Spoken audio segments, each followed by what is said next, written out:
number 56, the matter of Wegmans Food Markets versus the Tax Appeals Tribunal. Good afternoon, counsel. Good afternoon, and may it please the court. Frederick Brody for the commissioner. I'll reserve 3 minutes for rebuttal. Great. Mr. Runt, does it matter that the contracted for reports are prepared and presented in a very tailored and specific way to the client? It does not, Your Honor. Retail Data's processing of the information did not make its sales non-taxable.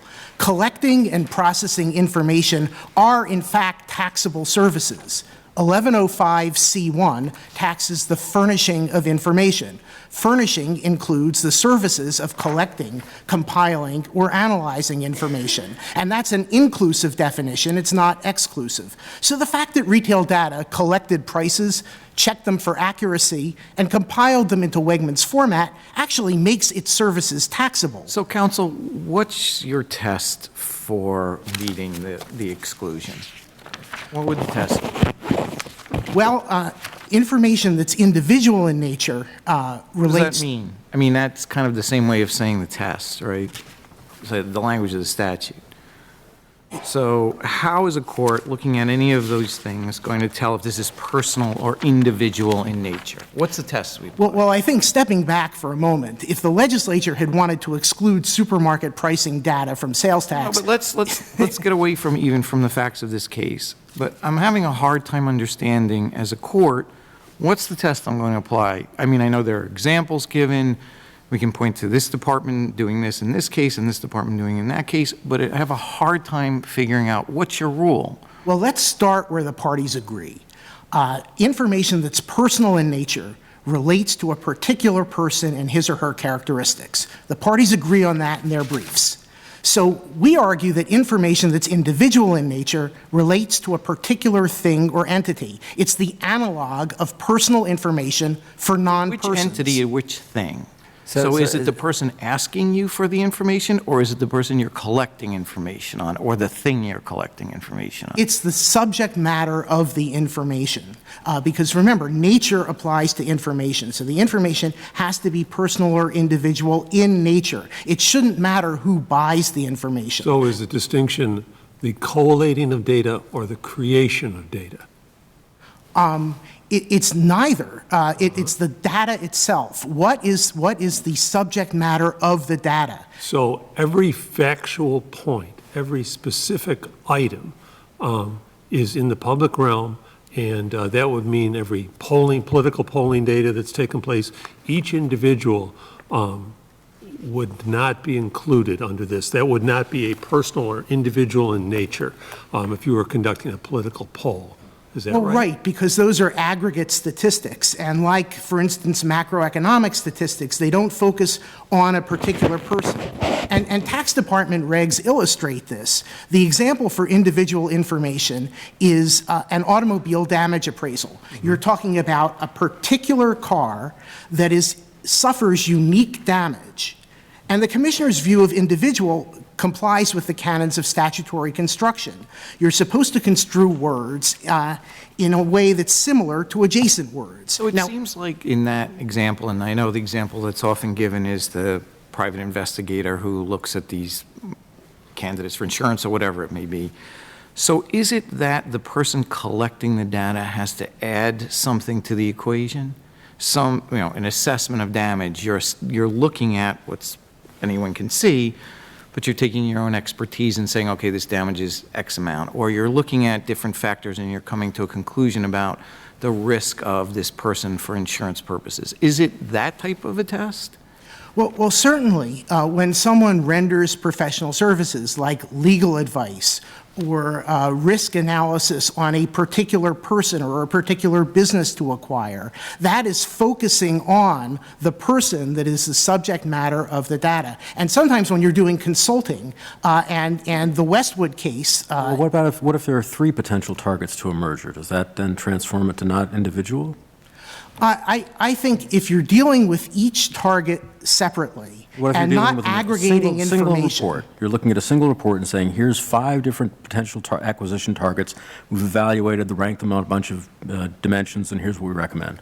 Well, that would not be a That's not focus on the individual. aggregate. That would be a focus on the individual for each of the 5 targets. Let me ask you something. Let me ask you something different. Is there anything you're aware of that would help us figure out what the legislature meant by these words? And so I've looked at not every, but a lot of the cases cited, and I can't find any one of them that goes back and says, here's something in the legislative history that helps us decide what these words mean. Do you know of anything? Yes, I do. Okay. The exclusion originated in a New York City tax regulation, not the tax code, but a regulation that was adopted in 1956. It was Article 98 of the New York City Regs on Sales and Use Taxes, adopted January 5th of 1956. And that regulation gave 2 examples of information that was personal or individual in nature. First, an investment counselor's report recommending a portfolio of securities based on the investment needs of a particular client. And second, the investigative report of a private detective. Again, you're looking at a focus on the individual level, not the macro level. The investment counselor is looking at their particular client and making a recommendation that focuses on that particular client. So does it matter if the person who buys, the buyer, Wegmans, can disaggregate the data? Does it matter? If when they get the report, they can disaggregate based on information that they have? Well, in this case, it does not matter because the prices purchased by Wegmans were economic data about mass-produced goods. When asked what specific information from retail data was of value to Wegmans, the store's pricing manager testified the pack, the price, the indicator. Now, pack, price, and indicator are identical for every similar item on the store's shelves, and I'll add back in their warehouse. So they're not individual in nature. I would urge the court to consult pages 562 to 646 of the record, which are an example of retail data's output. The sole content is generic economic data. Even if you disaggregate it to the point of saying 1 can of peas at this store costs this much, you're still talking about a can of peas that is duplicated numerous times on the shelf and in the warehouse. And Wegmans required that retail data check prices in multiple competing supermarket chains and multiple locations within each chain. So it was not looking for individual information. So, and your time's almost up, if the Chief Judge, listen, is it, however we rule, is it important for us to distinguish exemptions versus exclusions, or can we just assume here that this is an exclusion and that distinction actually exists? We argue that there is no distinction between exemptions and exclusions. That's what the court held in You're talking about Mobito? Is it Mobile Oil. Mobile oil, oh. And if I may... What So about if we- Fairland? I'm What sorry, about Judge, go ahead. Fairland? I'm sorry. Okay, well, Fairland Amusements concerned whether a general sales tax excluded certain sales simply because it didn't mention them. So the case didn't apply a broad statutory term to a particular set of facts, like in AT&T, like in Great Lakes, like in this case. There was no term to apply. Now, Mobile Oil itself involved an exclusion from the components of rent. And both of the cases cited in Mobile Oil also concerned exclusions. Young involved former tax law 386-G, which excluded items from allocated income, and Schwartzman involved former labor law 502(1), which stated that employment shall not include certain things. And in reality, they're the same thing. Exemptions and exclusions are both statutory That's not provisions. the way that is, I agree with you, that's what Mobile Oil says. I think you're right. And they may have conflated those terms, and the question is, was that a mistake or not? But the way I understand the distinctions is an exemption you can't tax, but you could tax it. An exclusion is you can't tax it. It's not included in the income. And that distinction seems to be a pretty consistent distinction across states, in the second department, departments throughout the country. It seems to be a pretty common definition. And you're saying that New York has a special rule that conflates those two? Well, let me go first to the first part of your question and register respectful disagreement. In our reply brief, we note that the federal circuits all say there is no difference between how you construe exemptions and exclusions. And as to the other states, appellee found respondent found 3 states, including one lower court from Pennsylvania. We found the highest court of 4 states. So if you're counting beans, we have one more bean than the other side. And so if Thank you, counsel. Counsel? Good afternoon, Your Honors. Jeffrey Harridan on behalf of respondents. Wegmans, may it please the court. Counting the beans. Start right where he left off. You know, your position is that the mobile oil is explainable as a syntactical error. What's your basis for saying that? My basis for that is, well, several, actually, Your Honor. To start off with, I respectfully disagree with my colleague. The cases cited by Mobile Oil dealt with exemptions, not exclusions. That's been understood in the Third Department and on down for 30 years. Assuming for a moment that you're correct, if we look at whether they function in an equivalent manner, what difference does it make? They do function in different manners, Your Honor. An exclusion, think of it, we'll take the example of a 1040, since that's something that I certainly can appreciate better. An exclusion is something that is not taxed ab initio, welfare payments, child support payments, that sort of thing. They're never taxed in the first place. Exemptions are things that fall within the tax bucket but then can be pulled out. Think of the personal exemption that we all have on our federal and state taxes. For purposes of statutory construction, why should they be treated? I mean, I understand the definitional difference that you're giving me, but why would it matter for purposes of statutory construction as to who has the burden of proving its applicability? Why does that matter? Well, because a base law, a rule of tax law is that the government can only take what the legislature authorizes to take. In the case of an exclusion, the legislature says, you shall not tax that. In the case of an exemption, the legislature said, you can tax that unless you meet some criteria. But for example, in this case, they could have easily made this an exemption. I mean, the overarching definition of these transactions is so broad, it clearly encompasses this.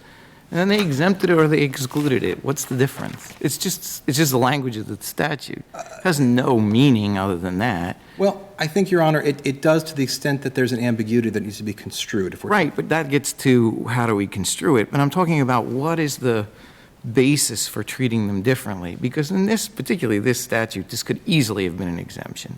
Your definition, overarching, very broad taxing authorities given by the legislature, and then they exclude it because they use the term exclude, but they could have just said it's exempted. What's the difference? It was a decision made by the legislature, we presume understanding the difference between an exclusion and an exemption. How long has this distinction been made in the Third Department, which is where the vast majority of these tax cases are heard?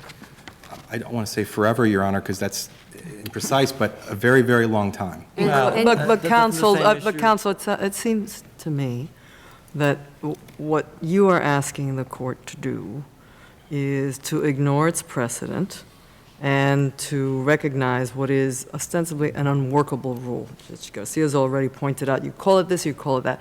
At the end of the day, the only question is whether or not the person is going to pay that tax. Right? When we say that our law favors the government on the tax, that's once the legislature has decided to tax. There's no doubt here that the legislature has decided to tax. That is off the table now. And whether or not you call it an exemption or exclusion, it's just whether or not they're going to pay the tax.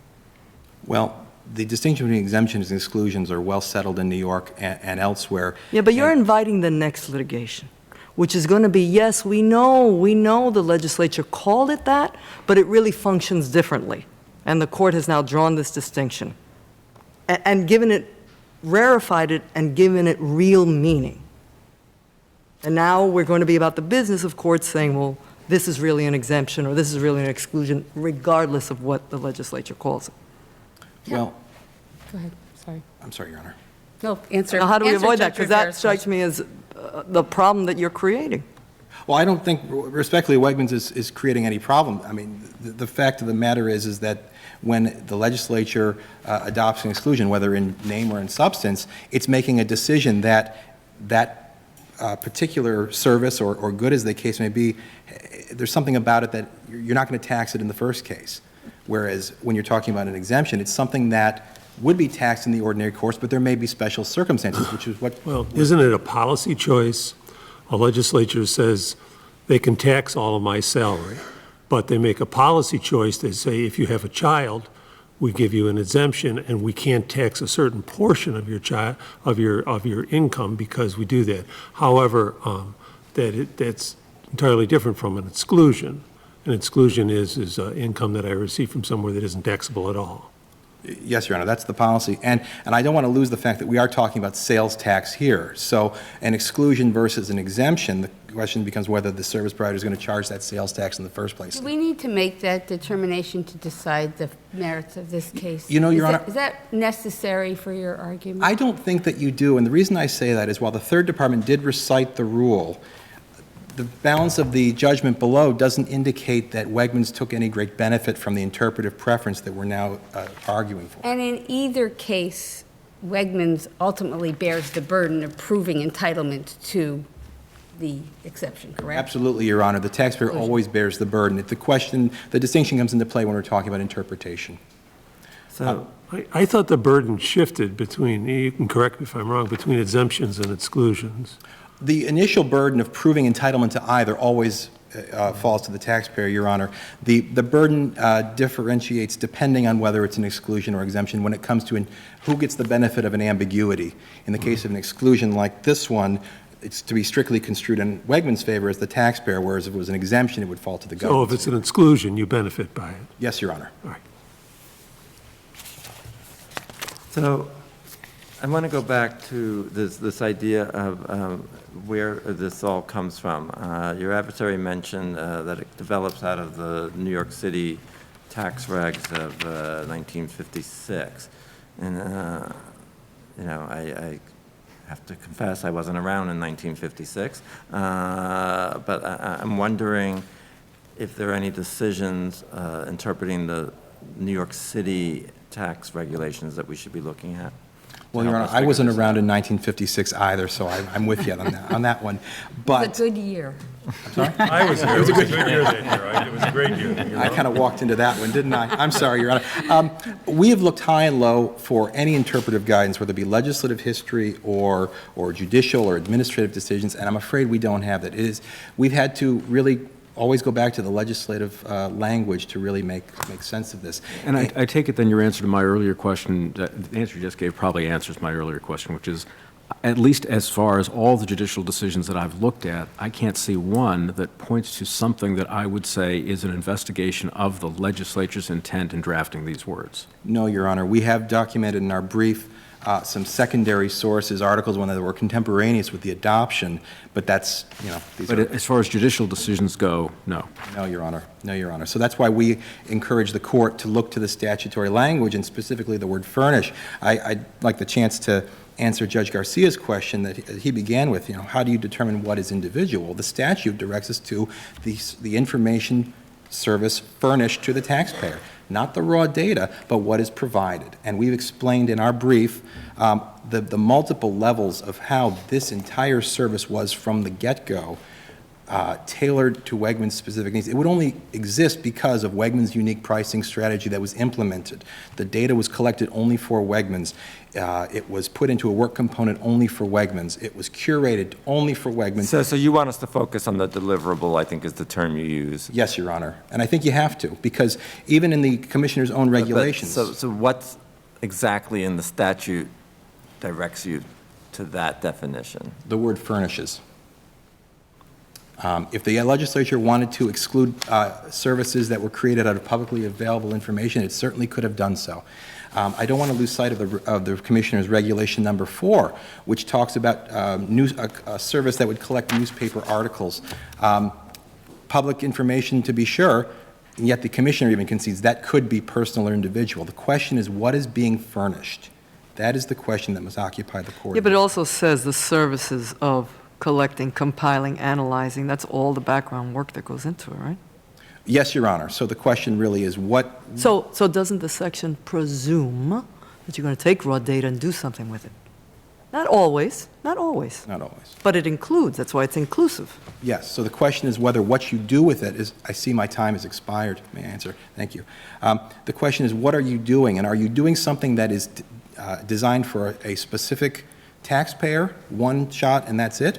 Or is this something that can be for the benefit of several? That's why when you talk about the history of this statute or the predecessors of this statute, I can go back even further to 1931, and we're talking about reference manuals.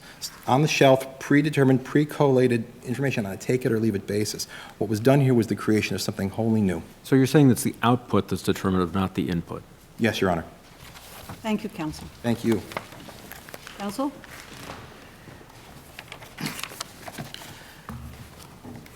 There is no difference between exemption and exclusion. Both And are... so then how does the rule of lenity apply if that's true? Well, you'll have to help me with the rule of lenity, but there is a provision, 1132C1 in the tax code, that establishes a presumption in favor of applying the sales tax. So when we apply 1132C1, which is cited in our briefs, you ask yourself, well, how should we look at this exclusion and apply it in order to promote the collection of the sales tax?